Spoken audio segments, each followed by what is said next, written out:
오늘 설교 제목은 당신이 말한 대로 됩니다.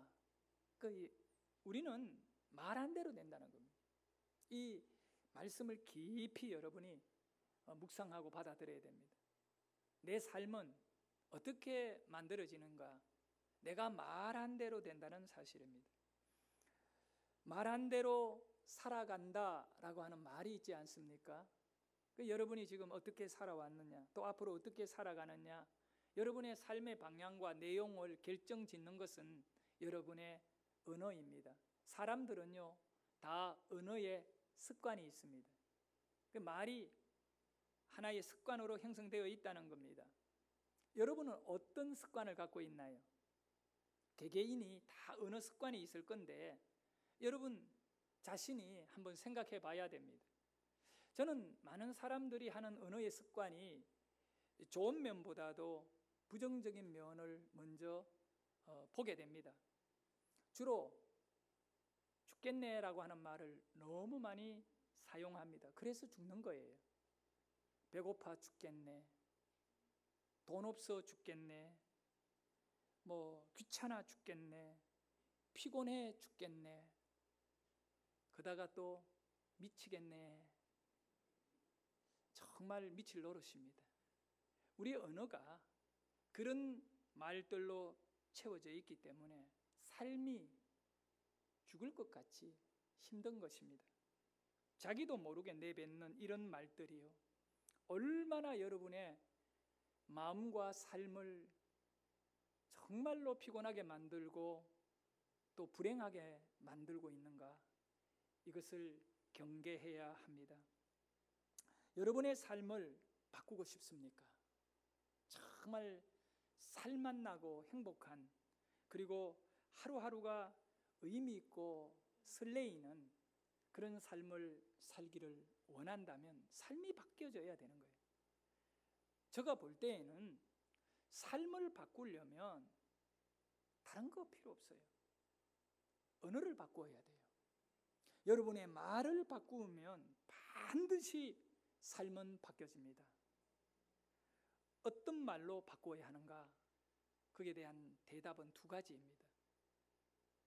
늘 감사를 잊지 마십시오.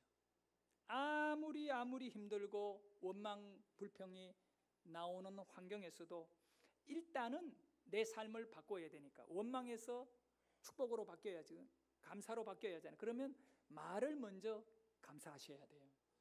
두 번째는 영적인 언어를 사용하십시오. 영적인 언어 중에 가장 위대한 언어가 바로 아멘이라고 하는 단어거든요. 이 아멘은 기도를 마무리할 때 사용하는 것으로만 하면 안 됩니다. 기도를 하고 난 다음에 히브리인들이 마지막에 아멘을 하는 이유가 뭐냐 하면, 내가 모든 이 말은 믿음으로 받습니다라는 거예요. 그러니까 아멘이라는 뜻이 그렇게 되는 것을 믿습니다는 거거든요. 그런데 여러분이 죽겠네라고 하는 이 말에 아멘이 붙어버리면 죽는 거예요. 살겠네 하고 말하고 난 다음에 아멘이 거기에 따라오게 되면 그 말을 믿음에 담아버리게 되면 믿음대로 되기 때문에 여러분의 말이 굉장히 중요한 거예요. 늘 언제나 감사가 넘치는, 어떤 경우에도 감사의 마음을 그렇게 가지기를 바라겠습니다.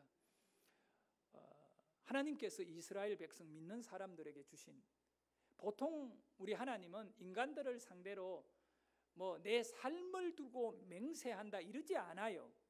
예? 그런데 민수기 14장 28절에 보니까 우리 하나님께서 하나님 존재를 걸고 맹세를 하셨어요. 뭐라고 말씀을 하셨습니까? 한번 읽어봅니다. 크게 시작. 여호와의 말씀에 내 삶을 두고 맹세하노라. 너희 말이 내 귀에 들린 대로 내가 너희에게 행하리니. 저는 성경 전체에서 사람의 말의 중요성이 이것보다 더 귀하게 표현된 곳은 찾아보지 못했습니다. 하나님이 맹세했습니다. 네가 무슨 말을 하든지 내 귀에, 하나님의 귀에 들린 대로 내가 너희에게 행하리니. 할렐루야. 원망하고 불평하고 죽겠다고 말하는 사람은 하나님이 그냥 그대로 죽여주시는 거예요. 그러나 어떤 경우에도 축복받고 살아나야겠다는 사람은 살려주시고 축복하시는 겁니다.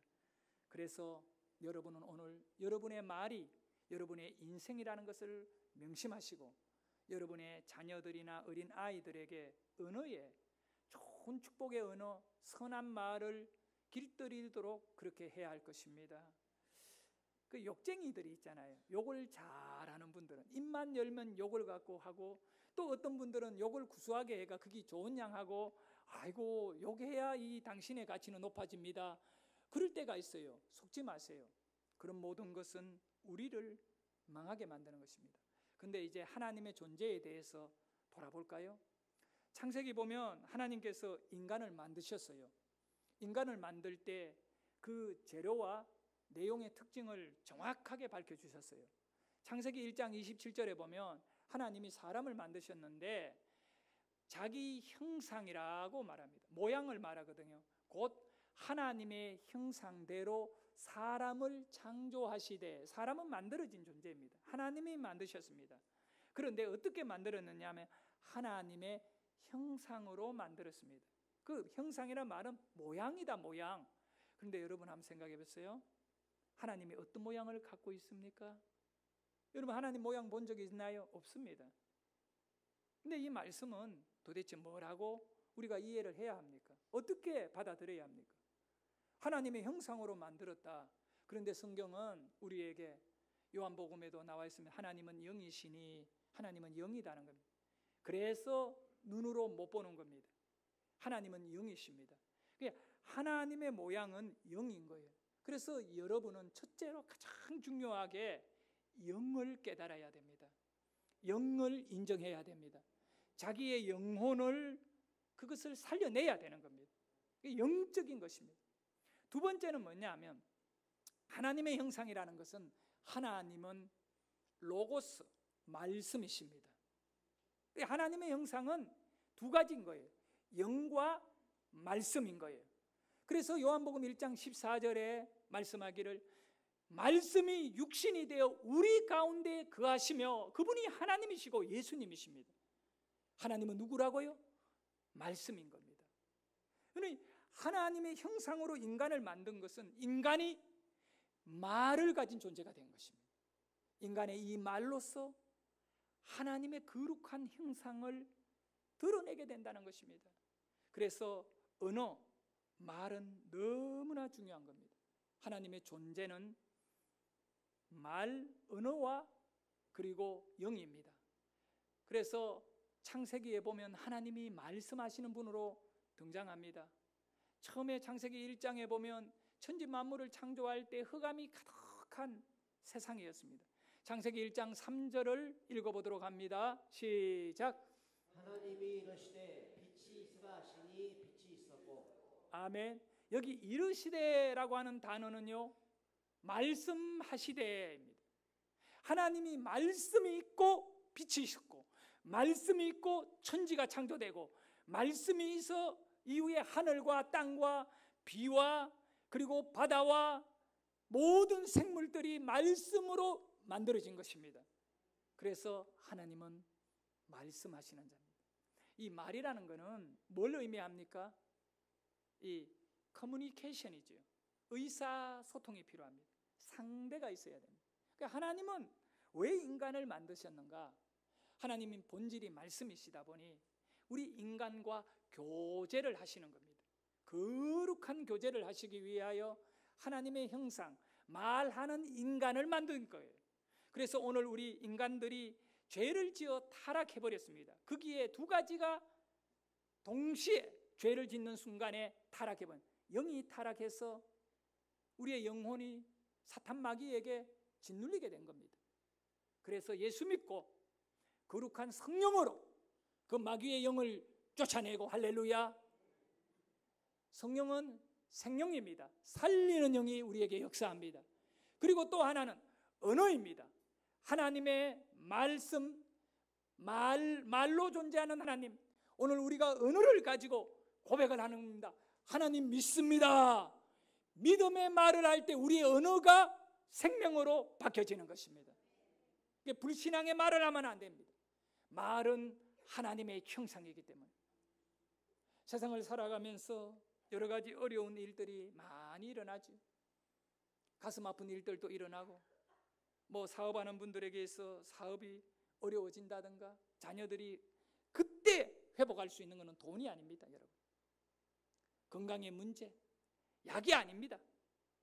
그거는 작은 것에 지나지 않습니다.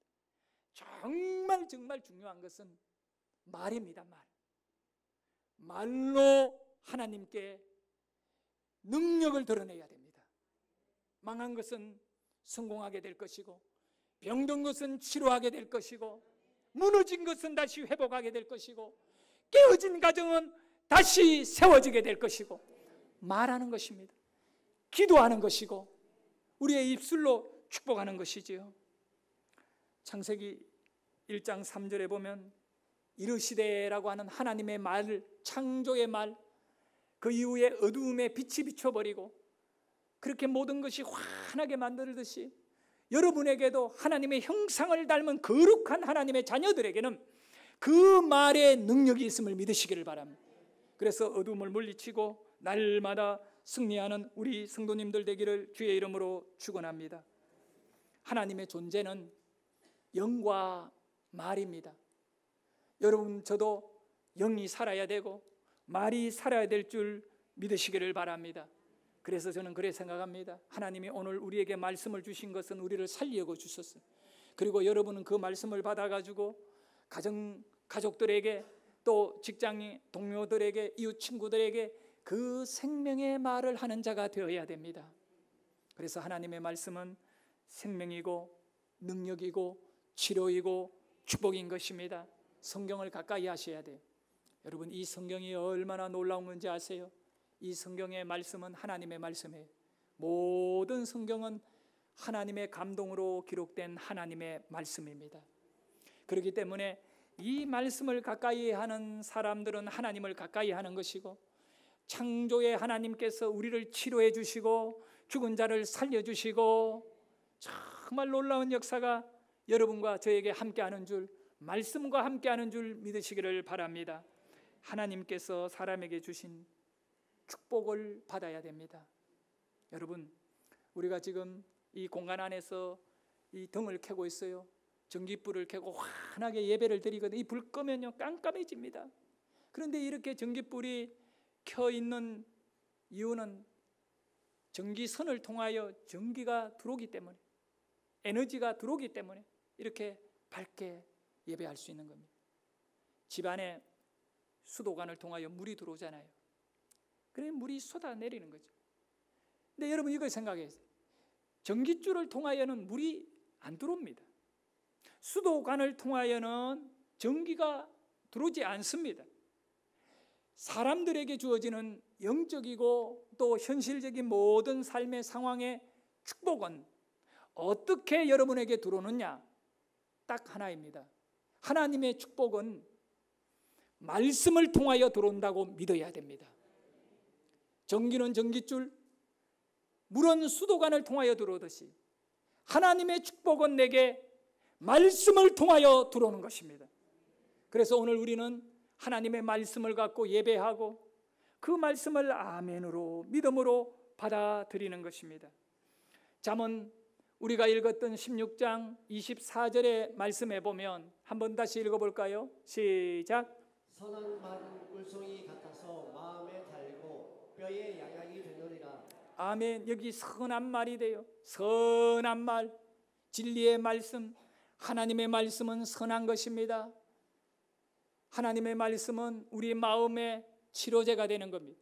상한 마음, 무너진 마음, 병든 마음, 육체, 말씀을 받을 때 치료될 줄 믿으시기를 바랍니다. 왜 그럴까요? 이 말씀 가운데 하나님이 일하시고 계시기 때문에 그렇습니다.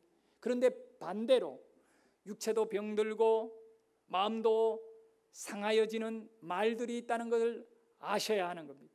그걸 악한 말이라고 성경은 표현합니다. 악인은 악한 말을 하고 선한 사람은 선한 말을 하나니, 여러분은 악한 말이 아니라 선한 말을 하시기를 바랍니다. 악한 말은요 독입니다. 독이 뭔지 알지요? 먹으면 죽어요. 사람을 죽이는 말들을 우리가 얼마나 다른 사람들을 죽이는지 모릅니다. 특별히 사랑하는 가족들, 아내에게, 남편에게, 또 자식에게 이 독이 있는 악한 말은 절대 하지 말기를 축복합니다. 성도 여러분, 선한 말은요, 칭찬하는 말입니다. 선한 말은 다른 사람을 힘있게 하는 그런 용서해주고 축복해주고 높여주고, 옆에 분에게 예를 들어 참 오늘 멋있어 보입니다 라고 말하는 것과 오늘 왜 이래? 이런 말과 큰 차이가 있습니다. 선한 말을 하셔야 돼. 우리 선배님들, 선조들이 속담을 만들었습니다. 말에 관한 여러 가지 이야기들이 많지요. 그 중에 특별히 여러분이 기억해야 할 것은 가는 말이 고와야 오는 말도 곱다.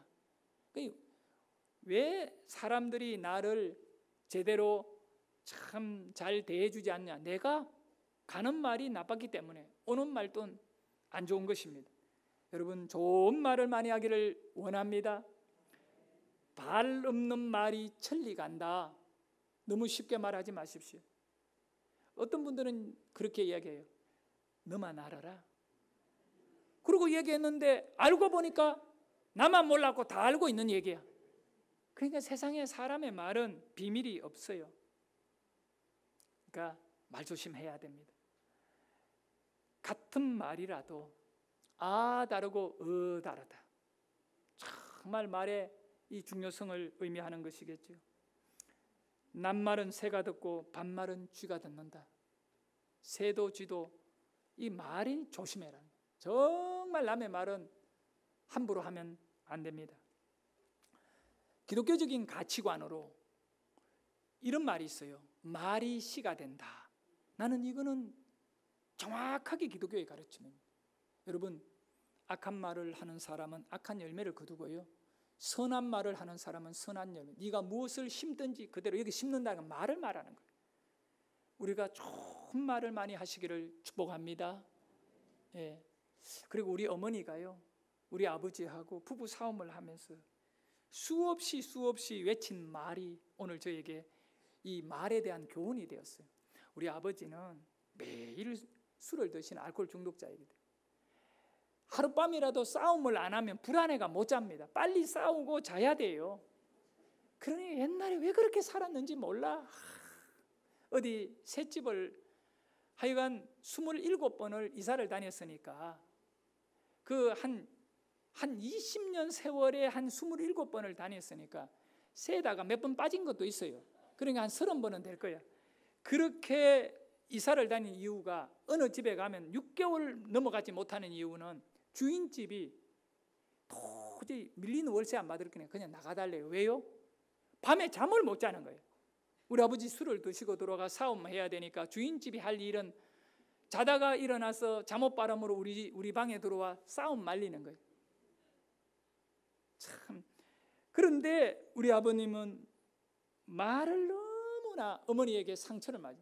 한 번은 이런 얘기가 있어요.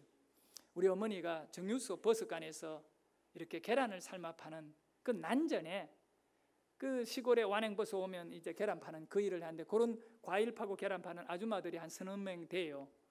그 파출소에 소장이 새로 부임을 해가지고 동네 이 면을 돌아보다가 그 참 먼지바람 맞고 고생하는 아주머니들 몇 분이 계시니까 그 중국집에다가 짜장면을 시켜가 전심을 대접한 거예요. 우리 어머니는 그걸 먹고 가만히 있으면 되는데 술 먹고 들어온 아버지에게 자랑을 합니다. 그런데 우리 아버지는 자존심이 있는 거죠. 파출소 소장이 오늘 짜장면 사줘가 우리 거기에 앉아있는 아줌마들이 잘 먹었다니까 우리 아버지가 뭐라고 얘기하느냐, 파출소 소장하고 우리 엄마가 바람이 났다고 난리가 났어요. 난리가 났어. 어느 정도냐면 우리 아버지가 그 청송경찰서 서장에게 소장이 바람을 피웠다고 편지를 써가 보내보내요. 그러니까 술 드시고 얼마나 참, 그러니 우리 어머니가 그때마다 하신 말씀이 이 말이에요. 입은 삐뚤어져도 말은 바로 해라. 술 먹고 입이 삐뚤어져도 말은 바로 해라. 원통하니까 말을 억울하게 그렇게 하지 마라. 늘 그렇게 사셨어요. 근데 오늘날 고상하고 많이 배우고 현대 문화 속에 살아가는 여러분도 우리 아버지와 별 바나 없는 것 같아요. 말을 왜 필요 없는 말들로 상처 주고 서로 그렇게 삽니까? 축복을. 그래, 기양 설교 시간이니까 여러분 내가 시키는 거니까 옆에 사람에게 한마디 합니다. 입은 삐뚤어져도 말은 똑바로 하세요. 그대로 한번 해보세요. 시작.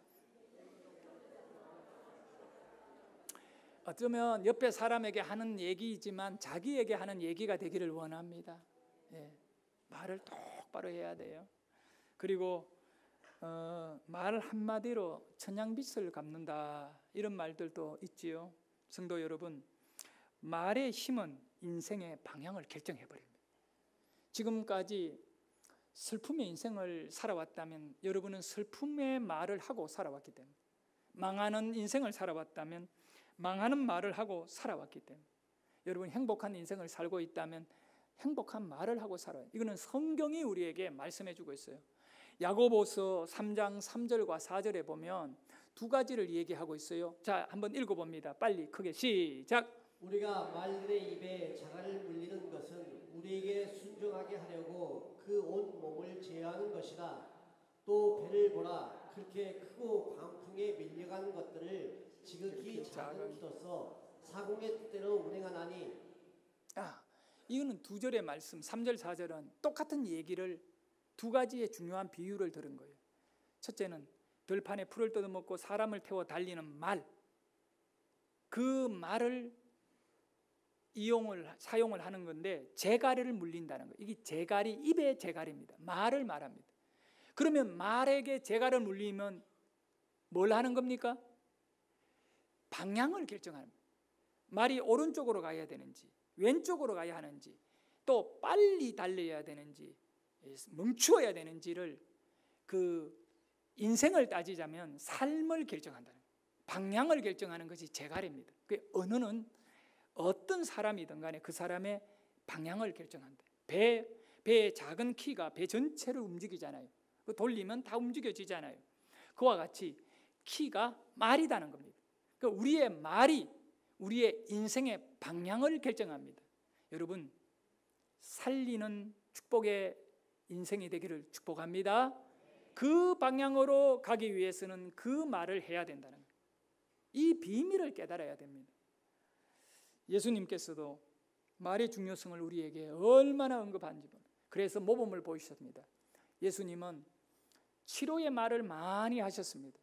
병자를 만나면 치료되라고 말씀하고요, 마음이 상한 자에게는 위로가 있을 것이라고 말씀하시고, 우리 예수님은 죽은 나사로에게 살아나라고 말씀하고요, 우리 예수님이 그런 말씀을 많이 하셨어요. 어느 날 우리 예수님에게 한 부모가 귀신 들려 죽어가는 아들을 데리고 와서 예수님에게 부탁을 했습니다. 마가복음 9장 22절을 보면 이렇게 말했습니다. 읽습니다. 귀신이 그를 죽이려고 불과 물에 자주 던졌나이다. 그러나 무엇을 하실 수 있거든 우리가 불쌍히 여기사 도와주소. 저는 이 말씀을 가만히 보면서 이 아버지가 예수님에게 부탁한 이 말이 틀린 것이 아무것도 없습니다. 그런데 우리 예수님은 이 말이 틀렸다고 말합니다. 보세요.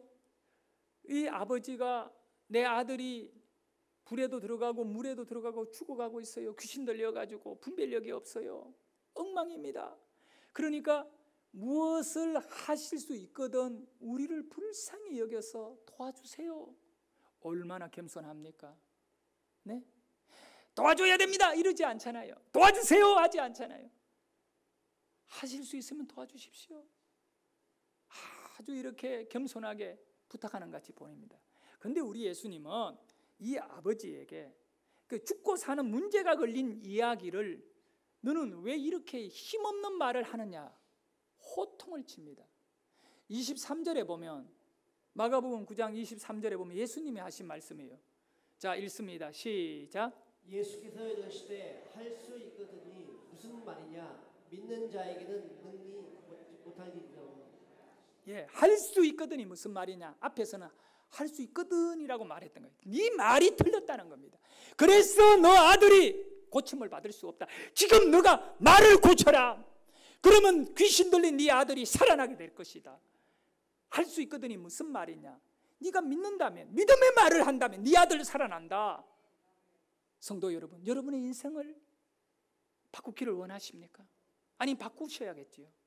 이제 앞으로는 언어는 두 종류가 있습니다. 믿음의 말과 그렇지 못한 말이 있습니다. 아무리 착한 말이고 겸손한 말이고 또 사람들의 마음을 달게 하는 말이라 할지라도 그 말이 믿음의 말이 아니면 생명을 얻지 못합니다. 어떻게 보면 무모하고 너무 과격하게 보일지 모르지만 믿음의 말은 생명이 역사하는 말입니다. 믿음의 말은 하나님께서 책임져 주십니다. 이것이 놀라운 사실입니다. 여러분, 아니 말이 무슨 능력이 있어 이렇게 할 수 있겠어요? 아니에요. 그냥 여러분의 말에는 어떤 그런 큰 보장이 되어 있지 않아요. 그러나 믿음이라는 것이 여러분에게 덧입혀질 때 그 말은 더 이상 여러분의 통제 능력이 아닌 거예요. 믿음의 기도, 믿음의 말을 할 때에는 그것이 하나님 쪽으로 넘어가 버리기 때문에 내가 말한 대로 하나님이 행하여 주시는 것입니다. 왜 믿음의 말이 능력이 있습니까? 사람이요, 하나님을 믿으면 우리 하나님은 반드시 믿는 만큼 그 사람을 책임져 주십니다. 그래서 언어도 똑같이 믿음과 함께 합쳐져서 움직이게 되기 때문에 우리가 믿음으로 말하게 되면 그 믿음은 기적이 되는 것입니다. 성도 여러분, 믿음의 말을 하시기 바랍니다. 여러분이 정말 믿음의 말이 얼마나 위대한 결과를 가져오는가, 이것을 멀리 생각하지 말고 일단 저는 저의 삶이 설교의 내용이 되어야 된다고 보는 사람입니다. 제가 어릴 때 너무 가난한 가정이었기 때문에 우리 집안에는 5남매 중에 내가 4번째인데 내가 중학교 들어갈 때까지 우리 집에는 중학교를 들어간 사람이 없습니다. 다 초등학교 맞고, 아니 초등학교 중퇴 골고루 있습니다. 우리 집에는 아예 초등학교를 못 다닌 누나가 있어요. 우리 윤서희 엄마입니다. 저 위에 형은 아예 그 큰형님은 초등학교를 중퇴를 해버렸어요. 그리고 바로 위에 형은 초등학교만 졸업해서 골고루 있습니다. 그 다음에 제가 중학교를 갔습니다. 근데 고등학교는 못 갑니다. 중학교도 억지로 졸업했습니다. 그래서 고등학교를 못 가고 직업훈련소에 가서 이제 교육을 받고 배를 타잖아요. 근데 내 청소년 시절에 내 친구들이 교복을 입고 결혼복, 얼룩무늬 결혼복을 입고 다니는 모습을 보면 가슴이 멍이 드는 거예요. 여러분, 못 배운 사람의 컴플렉스, 그리고 그 어떤 열등감은요, 이루 말할 수 없어요. 여러분은 배워가 못 느낄지 모르지만 이거는요, 못 배운 사람만 느낄 수 있는 말할 수 없는 짜릿함, 그 슬픔은요, 여러분 잘 배워가지고 별로 못 느끼는 것 같은데 어떨 때 내가 부흥회 가서 내 삶에 대한 얘기를 하고 나면 어떤 분은 이렇게 인사할 때 와가 내 손을 퍽 잡으면 목사님의 인생이 나하고 똑같네요. 얼마나 위로를 받는지. 못 배운 것도 은혜가 되더라고요. 그렇게 이제 배를 타다가 26살에 배를 내리고 신학교를 가기 위해 고등학교 과정을, 특별 과정을 하게 되는 겁니다. 국가에서 인정하는 그 고등학교 과정을 패스하게 되는 거예요. 그러다 보니 고등학교 시절이 없는 거죠. 목사가 된 이후에도 마음의 상처가 안 지워지잖아요. 배움에 대한 열망. 그런데 목회하는 가운데 저에게 하나의 꿈이 생겼습니다. 내가 비록 청소년 시절에 또 대학이나 고등학교를 못 다녔지만 하나님 앞에 목사가 되었으니까 세계적으로 가장 유명한 교회 성장학의 명문대학이 풀러신학교입니다. 성교학, 성장학, 그것에 타의 추종을 불허합니다. 클린턴 교수라고 세계에서 가장 유명한 교회 성장학의 학자가 거기에 교수로 있을 때 나는 꿈을 꿨습니다. 나는 풀러에 가서 공부해야 된다. 기회가 되면 나는 풀로를 갈 것이다. 그런 마음을 갖고 늘 기도하며 되새겼는데 12년 전이었습니다. 2010년도에 우리 교회를 한 2년간 우리 부목사님, 장로님들 그리고 총신대 교수님들이 설교하고 제가 유학을 떠나서 2년간 우리 어린 아이들과 사모와 함께 미국에 살면서 박사과정을 공부했습니다. 근데 여러분 놀라운 사실은 이제 와서 내가 얘기합니다마는 풀로 2년을 공부하고 박사를 받은 사람이 10손가락 안에 안 듭니다. 풀로의 긴 역사 속에. 그게 직원도 얘기하고 논문을 통과시킨 교수들도 얘기합니다. 2년 만에 이렇게 박사를 딴 예는 흔하지 않다고요. 그리고 제가 쓴 논문이 바로 해피데이와 교회 성장하기거든요. 이것은 영문으로 번역되어가 미국의 신학교들의 도서관에 다 꼽히고 이 논문이 이 다른 교회의 전도와 성장하기에 얼마나 많이 인용되고 있는지 모르고 그 강은덕 목사님이라고 미국에 계시는 분인데 역시 풀러에서 박사 논문을 쓰면서 김한욱 목사의 해피데이 전도에 대한 논문을 쓴 겁니다. 제목이 김한욱 목사의 해피데이 전도였습니다. 그래도 제가 세계적인 학계의 연구 대상이 되어버렸어요. 한두 명, 장신대학교, 우리 교단과 달라요. 장신대학교 박사과정에 해피데이 전도를 연구한 분이 계셔요. 그건 PhD였어요. 이 놀라운 사실이죠. 그렇게 공부를 마치고 돌아오게 된 거는 내 말 때문에 그래요. 난 못 배우고 가방끈이 짧으니까 그냥 뭐 이렇게 살다가 목회하다 끝내야 된다 하지 않았습니다. 하나님, 나도 세계적인 명문인 풀로 신학교에서 그렇게 공부하고 논문을 쓸 수 있는 기회를 주십시오. 이렇게 했더니 이제 교수님이 내 논문을 검사하는 기간이 있어요. 하면서 뭐라고 말하냐면 당신의 삶을 논문으로 만든데 이걸 누가 뜯어 고치겠느냐고. 그러면서 그대로 통과를 시킬 수밖에 없는 그런 부분이 없지 않아 있었습니다. 또 한 가지는 여러분이 잘 알듯이 우리 교회는 해피데이 전도를 통하여 한국 교회를 전도로 많이 깨웠고 이제 앞으로도 많이 더 쓰임을 받을 것 같습니다. 근데 저는 그 신학교를 졸업하고 목사들은 보통 부목사 생활하다가 이렇게 괜찮은 교회 담임으로 갈 수 있는 길들을 많이 찾아요. 일반적으로.